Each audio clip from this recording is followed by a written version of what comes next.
شاید اس کو جو ہے وہ چیلنجز بھی اس کو زیادہ فیس کرنے پڑتے ہیں، کیونکہ وہاں پہ جو ملک کلیکشن ہے وہ کمپیریٹیولی مشکل ہے، کیونکہ وہاں پہ جانور جو ہیں وہ زیادہ تر لوگوں نے نہیں رکھے ہوئے. اگر ہم وہی چیز جو ہے وہ اگر ہم ساہیوال میں بات کریں تو ساہیوال میں کیونکہ سراؤنڈنگس کے اندر جو ہے وہ دیہات زیادہ ہیں، اور ساہیوال کافی زیادہ مشہور ہے بھینسوں کی وجہ سے بھی، اور اس کی جو ہے وہ کوالٹی اور کوالٹی آف ملک کی وجہ سے بھی. تو اس وجہ سے یہ کہا جا سکتا ہے کہ یہاں پہ کمپیریٹیولی جو ہے وہ ملک کلیکشن آسان ہے. لیکن جب ہم سیلز کی بات کرتے ہیں تو سیلز جو ہیں وہ شاید لاہور میں کمپیریٹیولی زیادہ آسان ہوں گی ایز کمپیئر ٹو ساہیوال. تو اس لیے دو مینیجرز جو ہیں وہ بیسکلی ڈفرینٹ انوائرمنٹس کے اندر کام کر رہے ہیں. تو پرابلم کیا آ سکتا ہے؟ ایبسولوٹ سسٹمز کے اندر پرابلم یہ آ سکتا ہے کہ کیونکہ انوائرمنٹ ڈفرینٹ ہے، تو یہ ہو سکتا ہے کہ جو ان کے اوپر جو ریجنل مینیجر ہو یا ان کا کنٹری ہیڈ ہو یا جو بھی ان کی پرفارمنس کو میئر کر رہا ہے وہ بائسڈ ہو جائے.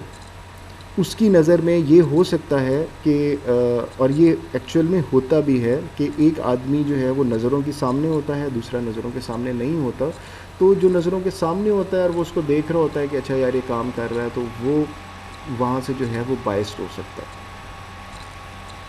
اگلا ڈس ایڈوانٹیج یہ ہے کہ that is generally this is more time consuming than comparative systems.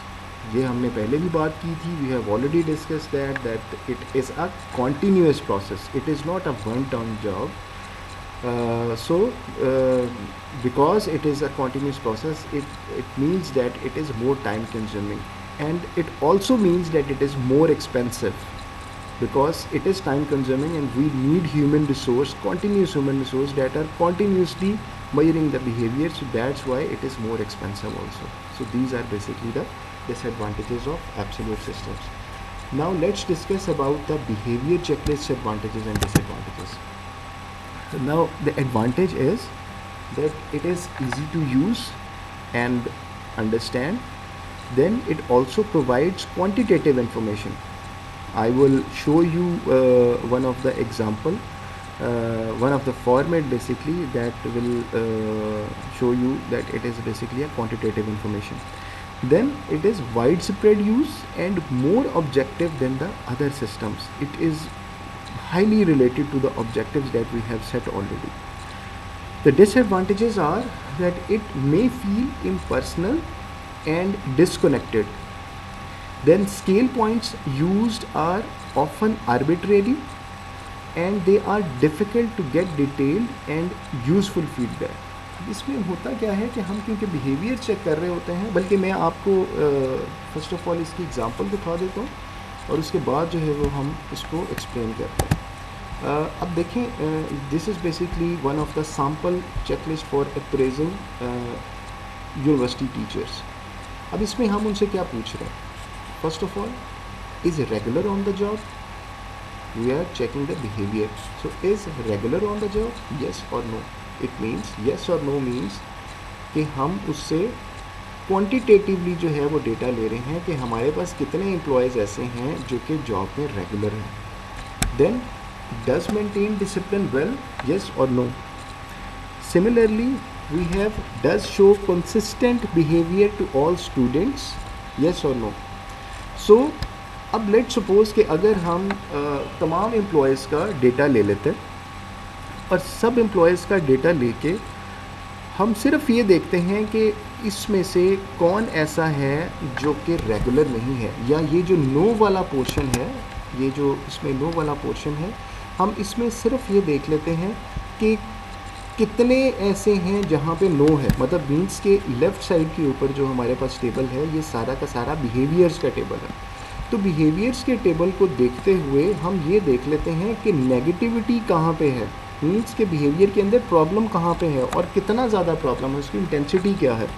تو لیٹ سپوز کہ اگر ہمارے پاس 1000 امپلائیز ہیں اور 1000 امپلائیز کے اندر ہمارے جو 200 یا 300 امپلائیز ہیں وہ اگر ڈسپلن کو ویل مینٹین نہیں کر رہے یا جاب کے اندر جو ہے وہ ریگولر نہیں ہے، تو اس کا مطلب ہے کہ this is a serious concern for the H R. So they have to take the measures accordingly. تو یہاں پہ جو ہے وہ ہم اس طرح سے بیہیویئرس کو جو ہے وہ چیک کرتے ہیں. تو اگر ہم دوبارہ اس کی چیک لسٹ کو دیکھیں تو اب دوبارہ اگر آپ اس کو دیکھیں گے تو ایزی ٹو یوز ہے, انڈرسٹینڈ ہے, کوانٹیٹیو انفارمیشن ہے جیسا کہ ہم نے ایگزامپل میں دیکھا, پھر وائڈ اسپریڈ یوز ہے اور مور آبجیکٹیو ہے دین ادر سسٹمس. یہاں پہ جو ہے وہ جو ہم نے آبجیکٹیوز دیے ہوتے ہیں ہم ان کو میئر کر رہے ہوتے ہیں بیسکلی. تو these are basically the advantages. Now let's come to the aces. Aces are simplest absolute methods. یہاں پہ ایسیز کے اندر ہوتا کیا ہے کہ آپ کو جو ہے وہ لبرٹی دی جاتی ہے کہ آپ اپنے بارے میں جو بھی لکھنا چاہتے ہیں آپ ایزیلی لکھ سکتے ہیں.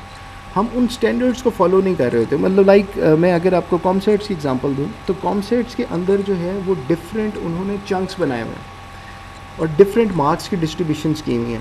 کیسے کی ہوئی ہیں؟ اس میں فرسٹ آف آل جو کالم ہے وہ ہمارا جو ہے وہ کورسز سے ریلیٹڈ ہے کہ ہم نے کتنے کورسز کو جو ہے وہ ٹیچ کیا ہے. اسی طرح سے جب سیکنڈ نمبر پہ ہم دیکھتے ہیں تو ہم اس میں ریسرچ کا پوچھ رہے ہوتے ہیں کہ اس انڈیویجول نے یا اس فیکلٹی ممبر نے اس نے ریسرچ کتنی کی. پھر اس سے پروجیکٹ کا پوچھ رہے ہوتے ہیں کہ اس نے پروجیکٹ کتنے کیے, پھر ایڈیشنل ڈیوٹیز کتنی کی, پھر اس کا بیہیویئر کیسا تھا. تو یہ پورا کا پورا جو ہے یہ چنک ہوتا ہے اور اس چنک کے تھرو جو ہے وہ ہم بیسکلی دیکھ رہے ہوتے ہیں. تو لہٰذا ہوتا یہ ہے کہ جب ہم ایسیز کی بات کرتے ہیں تو ایسیز میں ہم اس فارمیٹ کو فالو نہیں کر رہے ہوتے. ہم نے جو کیا ہوتا ہے ہم اس کے مطابق اس کو ایکسپلین کر رہے ہوتے ہیں. That's why the advantages are that they are simplest absolute methods